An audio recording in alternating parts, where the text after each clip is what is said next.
Hey guys, it's Marshall from Going Gear, and today we're going to take a look at another bicycle light from Niteye. Took a look at the B10 just not too long ago. Actually, I just shot the video about 5 seconds ago, so you'll probably see them uploaded a few hours apart. Anyway, this is the B20, has two CREE XM-L LEDs, pretty cool interface, really nice quality, fantastic output. So, as I mentioned in the other video, I'm starting to see some of our manufacturers release bike lights, which is pretty cool because the bike light manufacturers that everybody knows, they've been kind of sitting on their butts for a while, making really expensive, not all that incredible products. So it's nice to see guys that are known for their flashlight quality are going into the bike light market to shake things up a little bit. So all the stuff that you get in here, charging cable, so you can charge this off of your wall power, so when you're done with your ride, plug it in, charge it up. You got some Velcro in there to mount the pressure pad wherever you want on your handlebars or your down tube or wherever you want to put that thing, although I'd recommend handlebars. This is the actual mount, so you've got this screw that you can make very fine adjustments, tighten it up really tight on your handlebar, make it nice and tight, and then the light actually mounts to this, so it just goes in, and if I can do it properly, so it goes in and snaps on, holds it on there nice and secure. I have mounted this to a handlebar. I'm going to go and warn you, I'm not going to show this mounted to a bike, at least not in this video. I've got to figure out a better mounting solution for my $2,000 camera. And then just press that and it slides back off so you can quickly detach and reattach the light. Pressure pad, I'll show you that better here in just a second. And the battery pack, so it's big honking battery pack. 4 18650 batteries in here. Great runtime. So on max output, you're looking at 1200 lumens for 2 hours, which 1200 lumens is a lot of light. 2 hours, that's pretty good for 1200 lumens. Most people riding hard and you need that much light, probably don't need it for much more than 2 hours. Drop it down to 600 lumens, you can get 5 hours, 100 lumens for 40 hours. And then strobe, which isn't really a fast strobe, it's more of a hey, here I am kind of strobe. I'll show you that better here in just a second. But that should run for about the 2 hours as well. So big battery pack, has a nice attachment on there, stretchy material so you can attach it to your down tube or wherever else you want, and attach it on there nice and securely. And then you've got this that it goes through just to make everything nice and tight. Okay, to get everything powered up, this plugs in right here, and then you have this screw piece that goes on just to hold it in place. That way when you're riding it doesn't accidentally disconnect if you hit a branch or your leg hits it or something like that. It stays on there nice and secure so you don't have to worry about your light going out on you on some sketchy night trail. Pressure pad goes on in the back, so you've got this port right here, flip it open, and that connects so you can remotely control everything, which is really nice. So you don't have to take your hand off of where you normally grip and mess with the light. You can keep it on there, you can attach this wherever you want. So it's a really nice interface on this. Alright, we've got everything connected. I'm going to show you the interface on this a little bit better just so you can see it. So you have this two-stage switch here. When I say two-stage, what I mean is you can lightly press it and you get that momentary activation. Press it all the way and hold it and you'll get your constant on.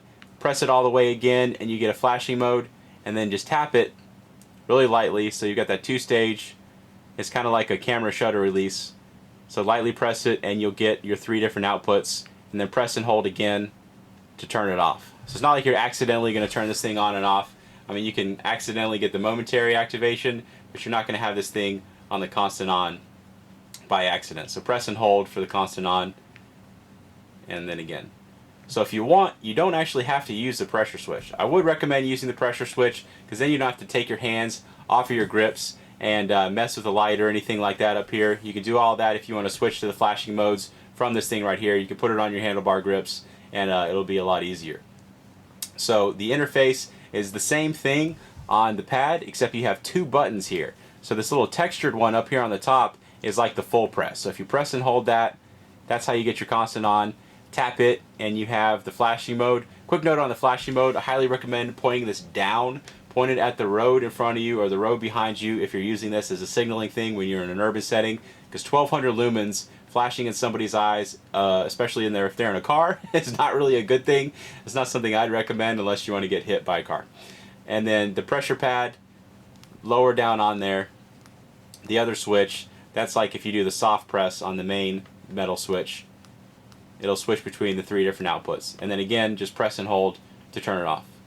So either way, whichever one you want to use, press and hold and you have your constant on, tap it and you have the beacon, and then on this one the other pad does the 3 different outputs, and on this one you just tap it to do the 3 different outputs, and then press and hold to turn it off.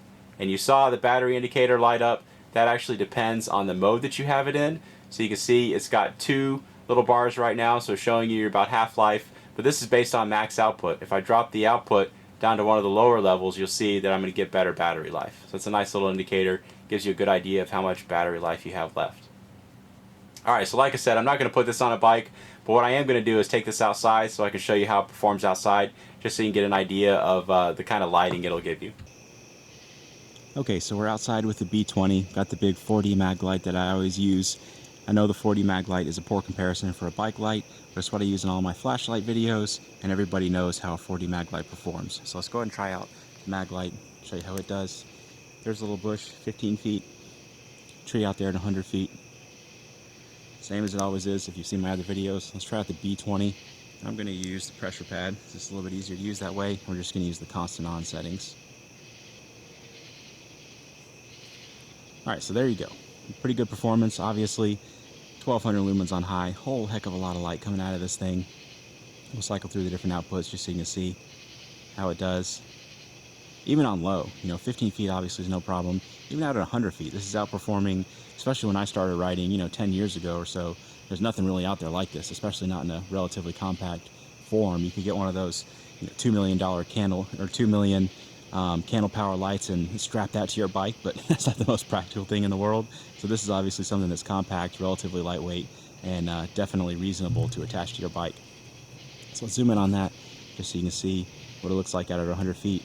So imagine riding along and being able to see stuff that far away that well in a compact, relatively inexpensive light. Not too bad. All right, let's try out a longer distance just to show you how it does at a longer distance.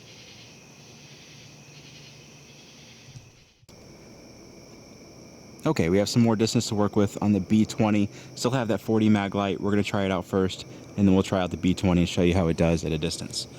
So there's my chimney at about 25 yards, about 100 yards to the top of those trees. Nice train going by in the background. I don't know how the microphone picks it up, but nice loud trains, even though they're pretty far away. All right, let's try out the B20. So there you go. Whole lot of light coming out of this thing. We'll cycle through the different outputs, but there it is on high, 100 yards to the top of those trees. You definitely encounter trees if you're riding around here. Lots of single track going through the woods, so give you a pretty good indication of the kind of distance that you can get with this thing, even though I'm not moving. Hopefully you can use your imagination to figure out what it'll do for distances. But you can see great spill on this thing, lights up a really wide area around it, and then nice big hot spot that lights up stuff at a distance. So there's your flashing mode. Alright, so that is the Niteye B20 bike light. If you like it, you can buy it from us at goinggear.com. Any questions or comments, you can reach us in the comments or at goinggear.com. And if you like the video, be sure to subscribe. We put out a lot of other flashlight and gear videos. Thanks for watching.